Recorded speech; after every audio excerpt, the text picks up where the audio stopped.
So today we're gonna have some fun because we're gonna talk about all of your major WWE red flags or wrestling just red flags that are out there. Sodakami says sometimes interferences in matches could be tiresome, knowing it's most likely to prolong a storyline. Yeah, it's mostly just like they gotta find something new to be able to do.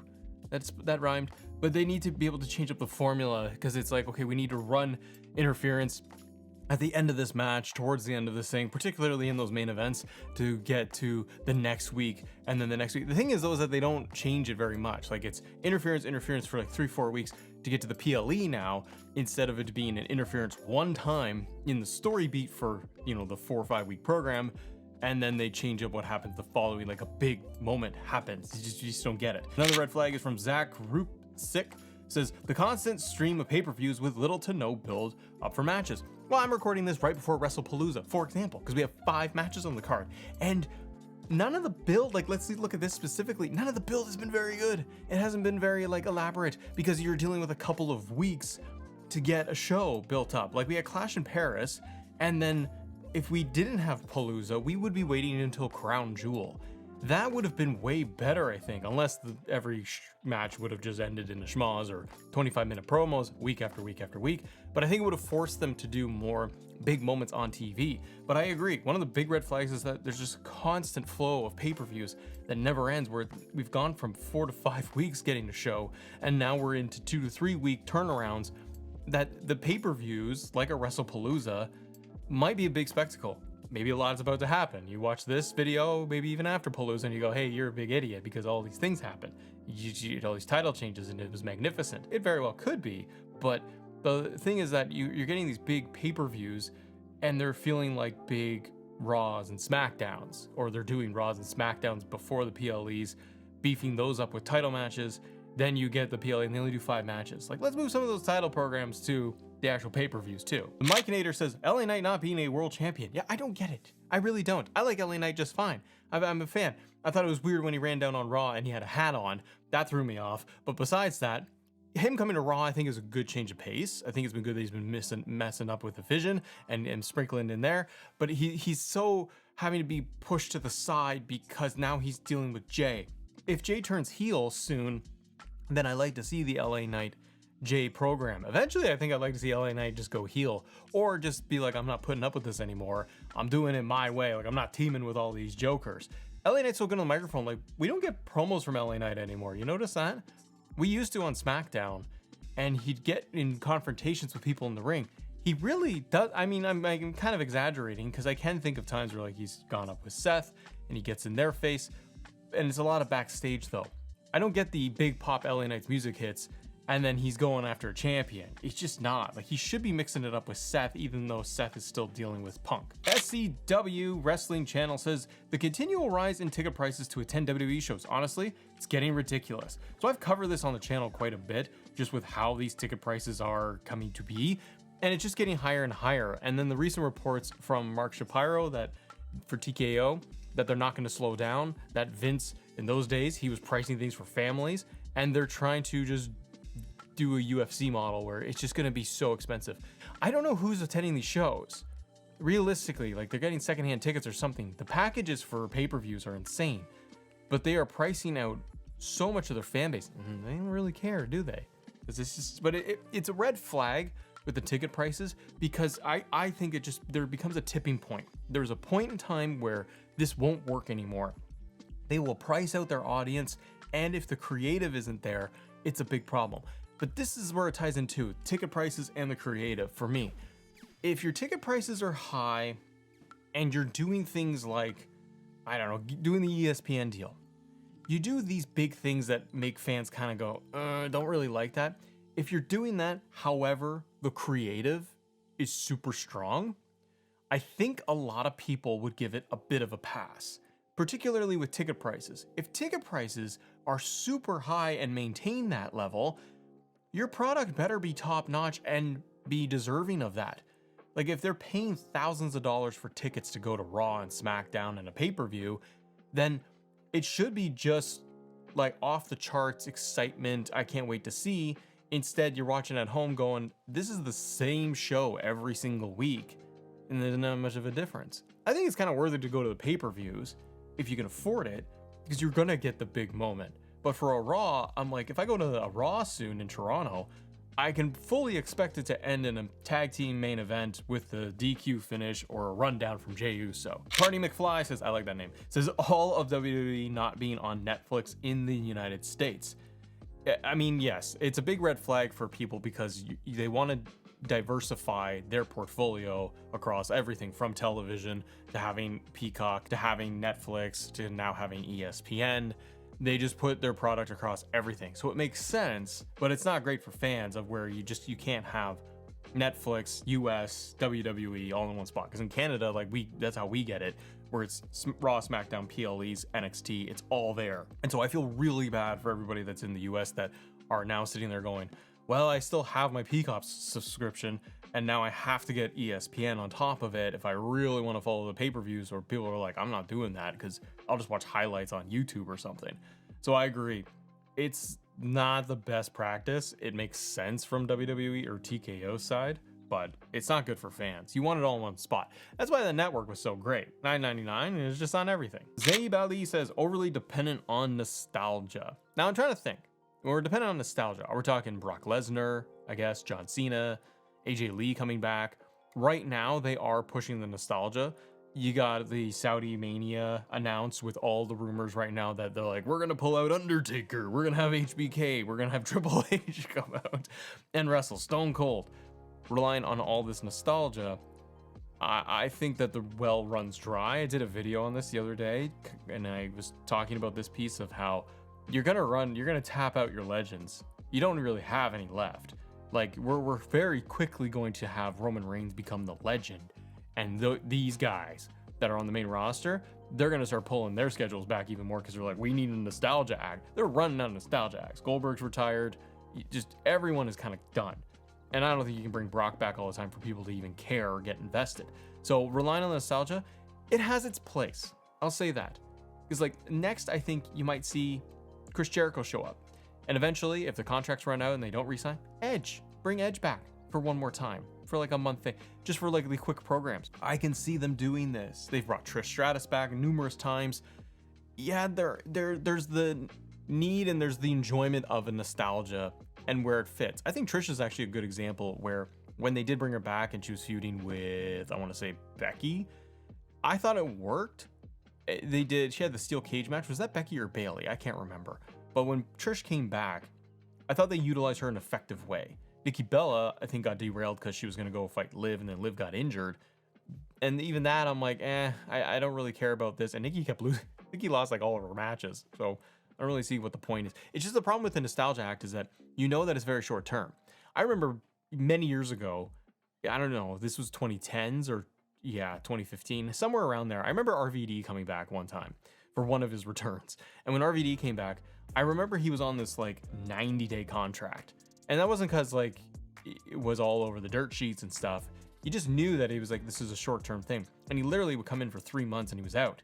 And that's great to have RVD back, but I think the problem is you get the nostalgia pop, which is good, but the problem is that you can't get invested that long because you're like, this person's gone. So I think it has its place, but they are relying heavily on it because I think that's just what Saudi and ESPN and all these, that's what they want. They want all this nostalgia. I mean, Kat says, the fact that women-only storylines barely get any attention versus the men's. The biggest female story right now is, I think, Kabuki Warriors. Asuka, Io, Kairi, all mixed in. That's where they're given TV time. Rhea, not on TV. Charlotte and Alexa, I like the way that they've like the buddy cop thing, or the two, the can't get along and now they can, all that stuff. That chemistry has worked and now they're just prominent babyfaces, but they haven't expanded on even that. That's a good storyline of like, can they get along? Do they clash? No, now they've done that piece and now they're totally fine, and there's no butting of heads, nothing. Tiffany is injured maybe, and she hasn't been on TV a ton. They haven't had any big female storylines that are invested. The only one you can say otherwise, like other than Kabuki Warriors, is going to be Becky. Becky being involved with AJ Lee. But it's not a female storyline. It's wrapped up with the guys. It's not on its own. Bayley is probably going to have something. But yeah, it's off balance. They're going with just same old stuff at the top. Like I'm not like a giant. I like Rhea Ripley, for example. I felt like she was done being in the title picture, and I'm glad that she's kind of stepping away from it. But she's one of your most popular superstars. Shouldn't Rhea be closing Raw, like in a women's match against Io or Stephanie Vaquer or something, and she's involved in a program if she's so popular? But it's like, no, she's at the top, so she don't wrestle anymore. Esther says red flag is WWE pretending it's for the casuals, whilst heavily catering to the smarks, diehards, insider fans, or whatever you want to call them. Pretending it's for casuals. I kind of see what you're saying. It's like Triple H and them kind of talking about how like you can't read the internet, it's all ridiculous, and they talk about that in like Unreal Series 2. I've always heard that from Triple H, where it's like, you know, the internet isn't real, and we don't pay attention to this, or he doesn't. And yet, a lot of decisions and reactions are based off of what the online reaction is. Like, boo, you let go of our truth. Oh, we brought him back. Did you like that? Like, what the hell? Like, you clearly do cater to your online audience. You're always saying you service the universe. Well, you could say that Twitter and all of that is, and guys, dummies like me are the small little pin drop in it. Well, we represent a fan base, and I understand that it's like you want to appeal to the casual, the people that fell off wrestling and maybe they'll jump back in because John Cena's on TV. Yes, there's a huge portion of that where they're like, we're trying to grab that customer, that fan. We already got the diehards. But I see what you're saying, where it's like, we're for families and for all this. It's like, well, your ticket prices are not for families, that's for sure. You are still catering to both. Jacob says red flags, a lot of red flags. Oh my gosh. Okay, I'll pick a couple of these. Every episode of Raw and SmackDown feeling the same. Yeah, so we just came off SmackDown when I'm recording this. So Drew McIntyre, Cody Rhodes contract signing. It was fine. It was just fine. But otherwise, it's gonna be Jimmy J, Vision ending Raw, Jey Uso winning the Rumble. I don't know how that's a red flag, because he won the Rumble. It was fine. People liked it. ESPN pay-per-view, ticket prices increasing daily, uninspired merch, not creative. Yeah, those are some red flags. Those are, I agree. Those are all, their merch has always had problems. It's never been great. I have WWE merch. Some of it I do like. I like some of the Punk stuff, but most of it is uninspired. And ESPN pay-per-view, this thing has been messy. If you watch SmackDown, you can see like they did all the commercials with R-Truth. They're trying to explain it all, scan the QR code. They did all this the day before Wrestlepalooza. How are you not going to spend a month trying to promote this thing? The WWE Network stuff was hilarious back in the day because Vince and Triple H and Stephanie were talking $9.99 every single week. Got super irritating, but at least they promoted it and it was cheap. This thing is like, it's in your cable providers. Is it? Yeah, it's super easy. No, it's just 20 million people can't sign up for it. Bright Pemdulo says WrestleMania in Saudi is a red flag and Europe deserves it more. I think it's kind of bad by WWE. So yeah, the Saudi stuff is there. You know what's hilarious is with the Saudi Arabia announcement was Triple H talking about the Saudi leader, that he's his friend, and he introduces him as His Excellency. Really? You introduce all your buddies as just, this is my Excellency, the Undertaker, Shawn Michaels. I also love that in that event, the announcement, there was no press there, so they didn't field any questions, and the wrestlers behind them, ooh, they had some interesting faces. Go rewatch that press conference and zoom in on Bianca and Charlotte specifically. And Seth's just standing there. Logan Paul, for some reason, is there. Like, nobody was...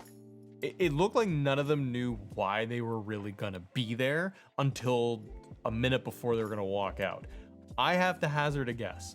Just complete ignorance here. No, nothing. Probably dead wrong. But based on all of their reactions standing behind Triple H and Saudi, it really feels like they were backstage, pulled them all in because they're like, we have a press event. Okay, show up for this press event. Cool, what's it gonna be? We're doing an announcement. They give them no insider information about it. They show up, they get them together and go, so what are we doing? And then it'd be, we're gonna do Saudi Arabia and WrestleMania 43. All right, let's head out on stage. And they're like, oh, because none of them felt like they had a script or they had bullet points they want to talk about. It felt kind of just loosey-goosey. Europe deserves it more. They do. I would love to see WrestleMania in many places. Australia, they're going to Perth already, but Australia, Europe, the UK crowds, Toronto and Canada, we do pretty good with crowds. There's a lot of places in the world you could do it.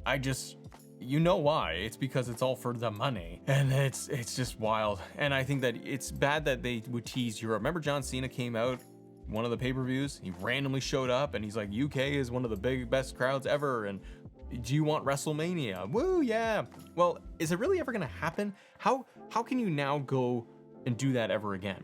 How can you have John Cena or whoever coming out to the ring, random show up surprise pop, and they come down to the ring and they go, okay, Australia, you want WrestleMania? The crowd's gonna pop, but everybody else is gonna be like, oh, so are they gonna do it there?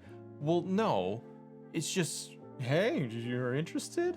Like, it is a marketing move for them to go to governments and say, okay, see, your crowd really wants it.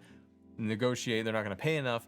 The problem is that Saudi Arabia is always going to outbid everybody else. Las Vegas outbid everybody else. So we got back-to-back Las Vegas.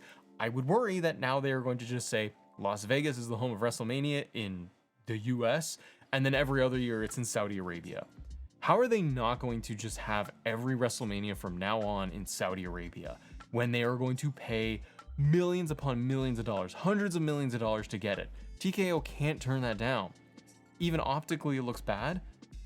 They might do it. Brian Turtle says, big red flag is Otis being underused. Oh yeah. Yeah, where is Otis? Chad Gable's off injured. Otis isn't around. Otis is great. He could be a singles guy. Man, they just don't have anything going on with that mid card. Otis could be doing American Made. They don't do anything. Like all these guys that were doing stuff last year. You're telling me Chad Gable got injured and El Grande Americano, that piece is gone for him. So all of those like lower to mid card guys have zero to do on TV. That's where I'm like, you could be shuffling the deck quite a bit. I don't need Otis to be champion, but why not have him fighting in the Intercontinental division? Big powerhouse like that, having matches against Penta, that'd be a lot of fun. B Nutter 91 says, one of the red flags being the music plays for the person interfering and everybody just stops what they're doing and wait, and the element of surprise is gone. Yeah, there needs to be, so they've always done it. I think it's just how it gets done. Like they can either slide in behind and like they sneak in from the ring, like under the ring, or from the crowd and they slide in behind them and they're surprised. Seth Rollins is always the worst for this. Like he just stands there and stops wrestling just because he's like, oh my gosh, what could this be? I feel like it's only done well when there's urgency and the person comes to the ring immediately. Best example for me is Stone Cold. Mankind won the title on Raw and his glass breaks and crowd goes absolutely insane and he immediately comes out. So you didn't even really have time for a reaction. And also in that scenario, Mankind and The Rock were down in the ring. And then and Corporation's out there, DX is out there, and it was all breaking down. It was starting to break down. And then music hit and boom, they came out. Now when you have like Jey Uso, and then you're waiting, the Vision's waiting, LA Knight's waiting, everyone's waiting, and it's taking 20 seconds. And then he comes down and he's like crouching down for some reason, like they can't see him and he's got a chair, and then whack, he hits him and moves on. It takes too long. Austin, for example, was just because it was just quick. It happened, it quickly happened, they got down there, they got involved. It wasn't all of these camera shots lingering for so long. They do need to change that. You need to run. You gotta run to the ring. You don't want people to react. The only best ones that can do that, where they can wait and make it silly and make it fun, is Jeff Hardy. When Jeff Hardy's music hits and everyone pops, and he's like, Jeff is here. And then he starts doing the Jeff Hardy and he pauses. He should be going down to help Matt Hardy. That's the only times that it could really work. Guys, what are your big red flags for WWE, for wrestling right now? There's a lot, but we can also talk about some, green flags and what's good. But let me know in the comments below. Thanks so much for watching. If you guys want to talk more WWE, I got a big video that's talking about the ESPN deal, pricing, impact, all of that good stuff. Check it out. Subscribe to the channel and leave a like if you can. See ya.